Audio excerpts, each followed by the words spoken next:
kemerdekaan adalah di mana suatu negara itu memiliki suatu kebebasan merdeka dari segala bentuk penindasan ataupun intervensi dari negara lain, sehingga negara tersebut bebas untuk mengatur negaranya sendiri, baik dari segi hukum, ekonomi, sosial, dan sebagainya. Jadi benar-benar bebas, Mas, tidak ada intervensi dari negara lain. Kita itu intinya harus mengingat sejarah, Mas.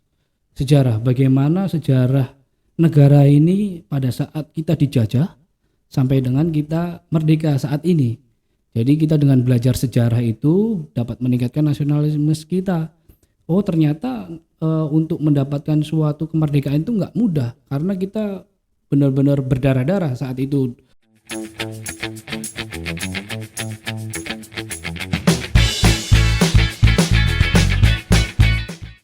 Assalamualaikum warahmatullahi wabarakatuh. Welcome back to Podcast Mimpi, meraih inspirasi bersama Palkomtek OPI.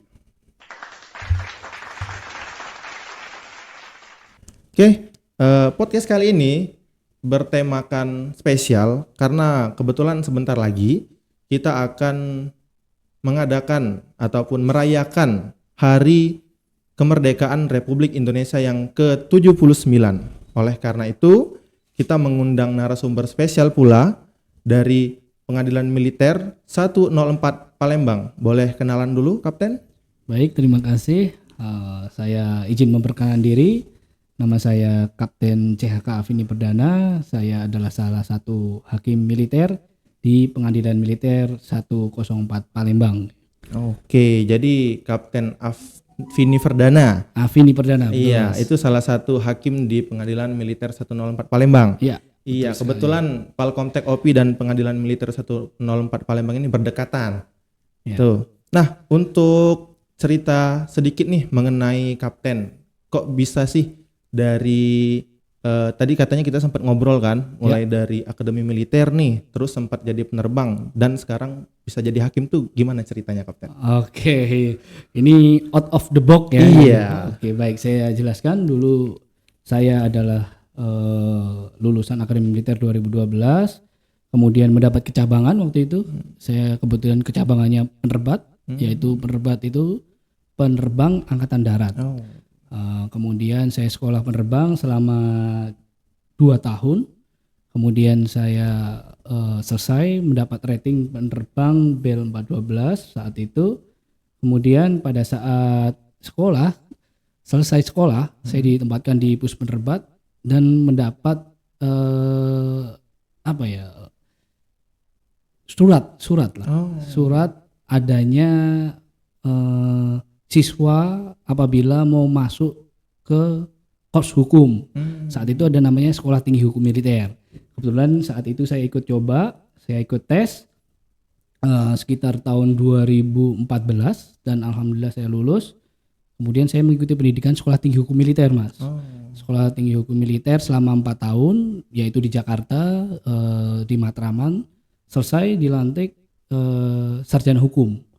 Kemudian saya alih kecabangan menjadi Kop Hukum. Setelah menjadi Kop Hukum, saya ditempatkan di Babinkum TNI sebagai ADC ya istilahnya ya. Kasepri waktu itu, staf untuk Kababinkum TNI. Kemudian saya diperintahkan mendapat surat tugas saat itu menjadi selanjutnya penasihat hukum. Penasihat hukum 1 tahun di Bankumpit, Batuan Hukum Pidana Militer di Babinkum TNI 1 tahun. Kemudian berganti pimpinan, saya mendapat surat perintah lagi untuk menjadi auditor militer, Mas. Auditor militer itu adalah jaksa.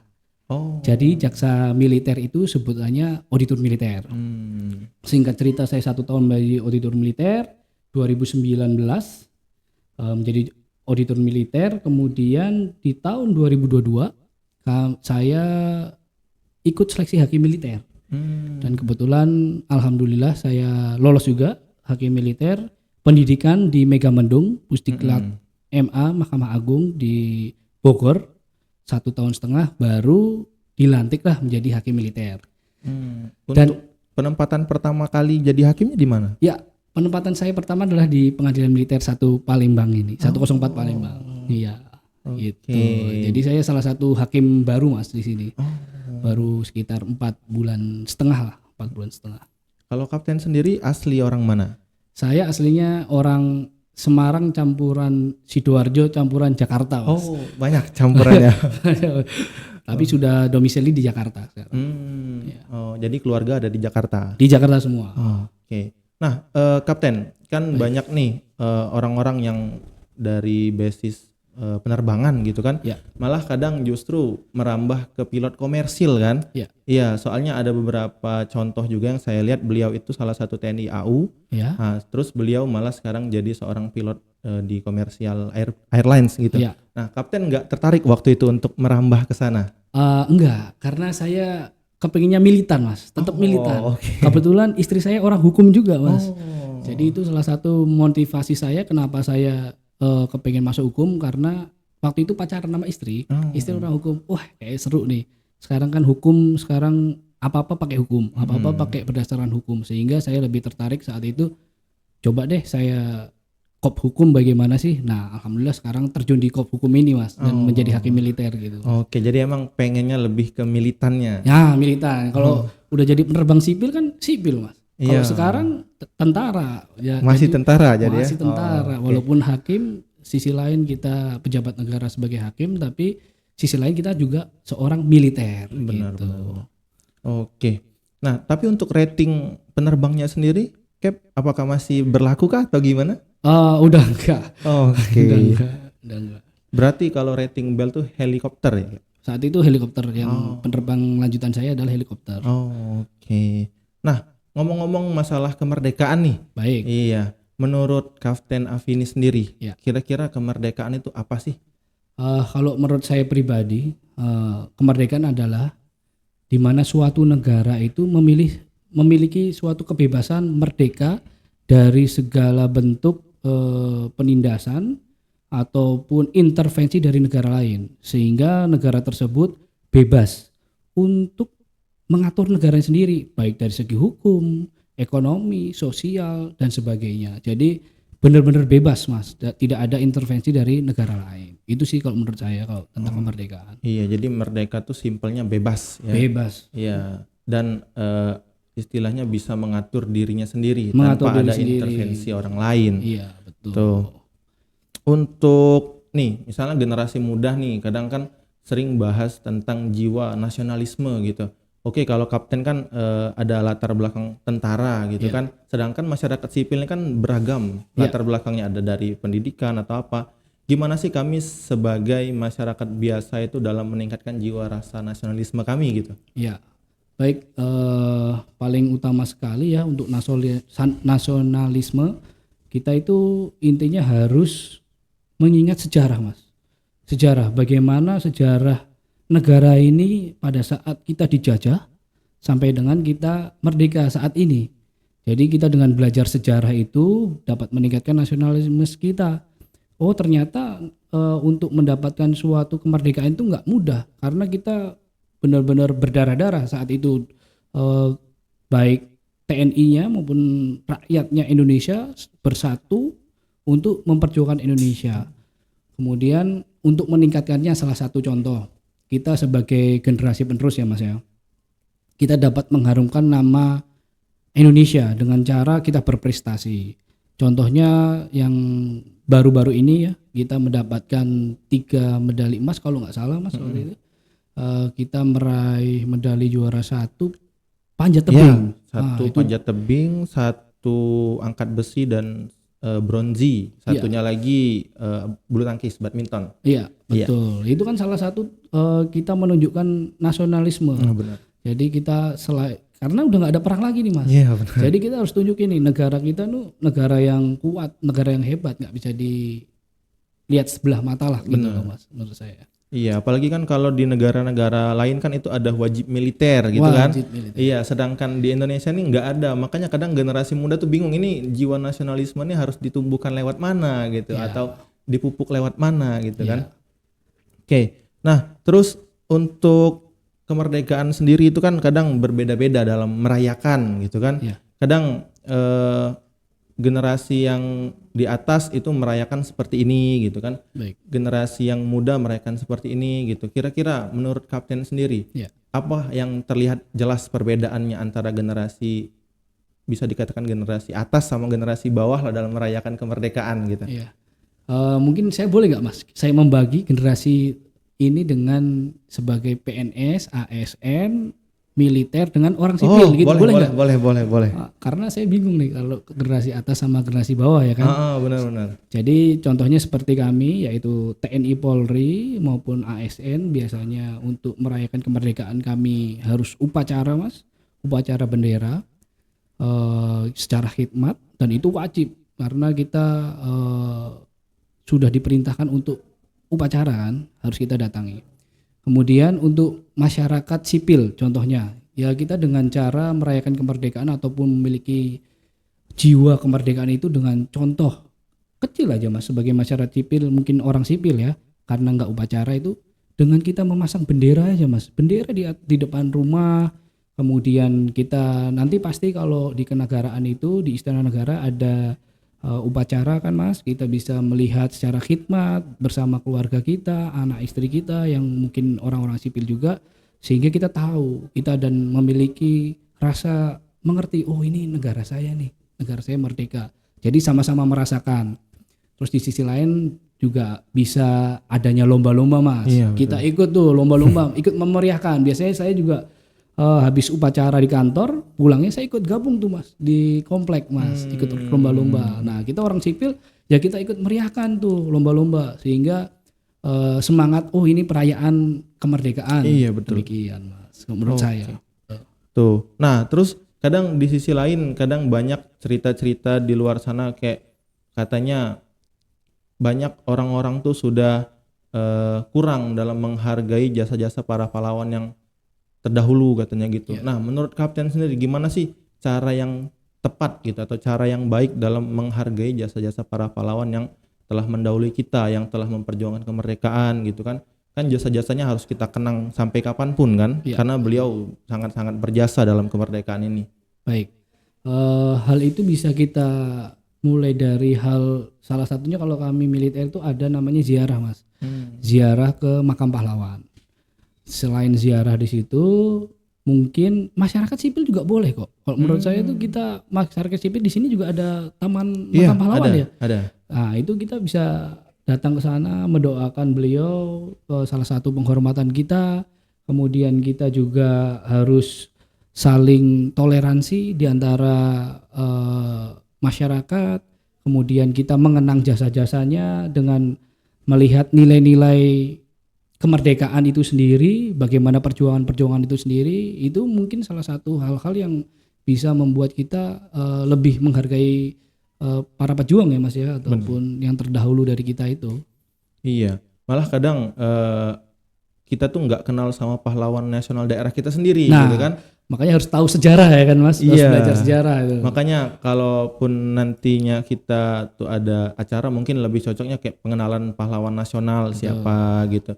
Dimakamkan di mana gitu. Karena mungkin adik saya sendiri atau ponakan saya sendiri mungkin kalau ditanya pahlawan nasional dari Palembang saya mungkin nggak tahu. Iya tuh. Nah terus menurut Kapten nih gitu, sejauh Kapten kan katanya tadi pernah ikut lomba 17-an gitu kan. Nah menurut Kapten lomba paling seru tuh lomba apa? Kalau menurut saya namanya air berdendang Mas. Oh gimana tuh? Kebetulan tadi saya main air berdendang. Jadi air berdendang itu memindahkan air dari suatu tempat ke tempat lain, namun itu beregu Mas. Jadi satu tim itu 5 orang. Jadi ditaruh di depan kepala kita, airnya kita ambil itu airnya ke dalam ember, kemudian kita salurkan ke teman-teman yang lain. Itu bukan dilihat dari kena airnya ya. Kita lihat gotong royongnya, kita kepercayaannya kepada orang lain, kita yakin kepada dia untuk membawa air itu tidak tumpah. Jadi itu salah satu cara memupuk sikap kekompakan gitu. Jadi Dan tadi sampai basa-basa Mas. Oke. Waduh basa-basa tapi nggak apa-apa, seru. Iya. Berarti memang lomba itu bukan sekedar menang kalah. Menang Kapten. kalah, bukan. Iya, tapi di dalamnya itu ada nilai-nilai yang harus kita ambil. Iya. Kekompakan, kerjasama, gotong royong gitu kan. Betul. Tuh, jadi kalaupun kita sebagai masyarakat sipil kan, kadang di kampung gitu masang bendera, Iya. masang umbul-umbul, pokoknya meriah lah. Itu bukan cuman bagus-bagusan atau apa kan, Iya, betul tapi sekali. memang untuk melatih kekompakan antar tetangga gitu, RT, RW dan lain sebagainya. Salah satu juga ini loh saya ini adalah warga Indonesia, menunjukkan bangga. Iya. Palestina aja kadang-kadang waktu kemarin perang orang-orang ngibarin bendera Palestina. Saya Iya. bingung, dia saking cintanya kan. Masa kita negara sendiri kita nggak kibarkan merah putih Iya, ya kan, Mas? benar-benar. Terakhir ini, Kapten. baik. Iya, kira-kira menurut Kapten nih dari yang kita bahas mulai dari Kapten kan juga alumni Akademi Militer lah gitu. Terus juga jadi hakim. Nah, kira-kira menurut Kapten nih ada nggak sih motivasi tersendiri bagi penonton di rumah gitu? Karena bahkan teman-teman saya pun banyak yang pengen coba namun nggak bisa gitu. Kira-kira mau nggak Kapten berbagi tips dan trik apa yang perlu disiapkan gitu kan? Apapun yang perlu dipelajari gitu. Siap.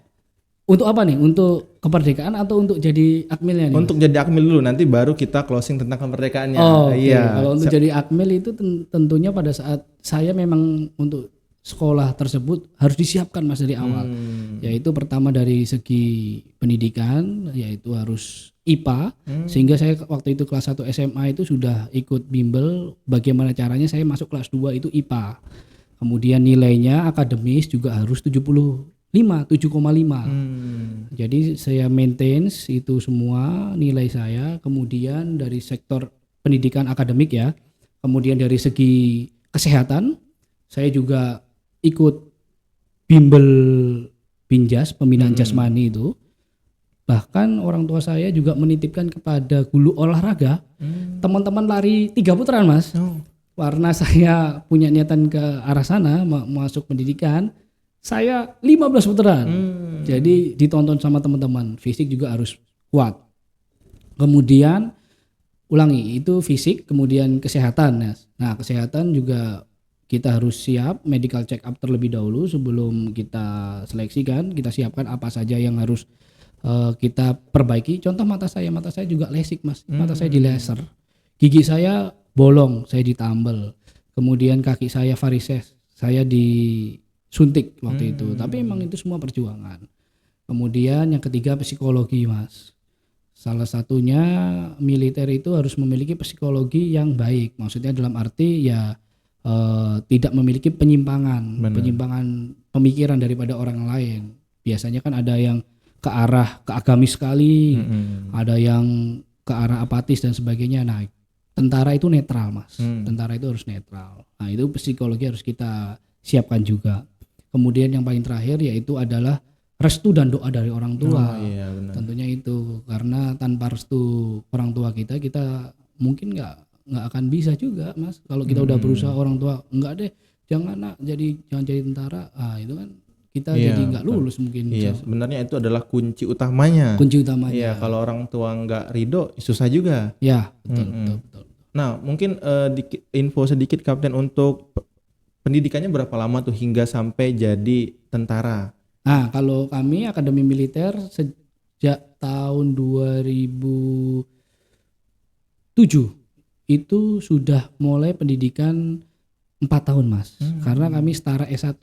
Makanya di belakang nama kami ada namanya gelar SSTHAN, Sarjana Sains Terapan Pertahanan. Sehingga kita disamakan dengan S1. Jadi pendidikannya di sana selama 4 tahun. 1 tahun itu gabungan darat, laut, udara dan polisi. Namanya integrasi. Kemudian Sersan Taruna tingkat 2 yaitu di Akademi Militer. Yang lainnya pisah tuh. Nanti udah tahun kedua yang polisi ke polisi, yang angkatan laut ke AAL, yang angkatan udara ke AAU, yang akmil tetap di akmil. Karena kami terpusatnya waktu 1 tahun pertama itu di akmil Mas. Gitu. Iya, siapa tahu kan teman-teman di rumah nih pengen cari tahu info tentang akmil gitu, berapa lama pendidikan dan apa aja yang harus disiapkan. Nah, mungkin untuk beneran closing statement, Oke. ya terkait kemerdekaan nih kira-kira gimana menurut Kapten? Ya, baik, bagi kita semuanya, baik itu yang masih muda ataupun yang sekarang sudah senior, kita kan salah satu generasi penerus bangsa ya kan. Eh, kita itu harus satu, kita harus membuka diri. Membuka diri itu dalam arti kita membuka wawasan juga kepada dunia, bukan hanya kepada Indonesia aja, tapi kita udah kelasannya ke dunia karena kita sudah merdeka kan. Kemudian terus berkarya. Apa yang kita miliki, kelebihan apa yang kita miliki, kita kembangkan. Kemudian ketiga, jangan takut berinovasi, Mas. Selain berkarya, inovasi. Iya. Jadi out of the box itu lagi itu, Mas, out of the box. Kemudian kita yang paling terakhir adalah kita memiliki jiwa diri, di dalam diri kita ini kita tanamkan NKRI, harga mati, Mas. Iya, Jadi nggak bisa kita tuh diintervensi negara lain. benar. Kita udah harga mati. Nah, itu kalau kami militer NKRI harga mati itu, Mas. Merdeka. Iya, menambah semangat. Semangat, Mas. Iya, Betul. oke. Terima kasih Kapten Baik. Afini Baik. udah berbagi bagaimana Siap, Mas Hafiz. latar belakangnya sebelum jadi hakim gitu. Jadi buat teman-teman kalau memang teman-teman mau coba cari tahu terkait akademi militer ataupun teman-teman pengen jadi hakim di non militer itu juga silahkan dicari info. Siapa tahu nanti memang sudah jalannya di sana. Ya, amin. Tuh, kan seperti Kapten Afini tadi beliau akademi militer tapi sekarang jadi hakim ya, walaupun masih tetap jadi tentara juga. Tentara juga. Iya, tapi lebih fokus ke kehakiman. Kehakiman Iya. saat ini. Oke, Karena spesialisnya kehakimnya, Mas. Heeh. Tapi sisi lain saya adalah militer. Bener. Jadi beliau tetap militer dan lebih ke sisi kehakiman. Apa gimana nyebutnya? Kalau profesionalnya sih di bidang hakim. Heeh. Tapi saya ini TNI gitu. Oh, oke gitu. Jadi walaupun di memang kehakiman memang beliau tetap jadi seorang TNI. Iya. Beda dengan hakim-hakim yang peradilan umum gitu Betul. ya, Kapten. Oh, Iya. oke. Jadi emang wajib bukan wajib sih, terkhusus untuk menangani perkara-perkara di Militer. ranah militer gitu. Oh, oke. Karena militer itu, Mas, mohon maaf, memiliki undang-undang sendiri. Sehingga kalau militer memiliki suatu kesalahan atau tindak pidana, disidangnya di militer, tidak bisa di pengadilan umum atau sipil gitu. Oh, makanya butuh juga hakim militer gitu Betul kan, sekali. karena mereka punya perundang-undangan sendiri. Perundangan sendiri. Oke, terima kasih Kapten buat informasinya. Oke, buat teman-teman untuk informasi terkait promo, kursus dan kelas di Palkomtek OPI boleh chat di Instagram kita atau di TikTok kita.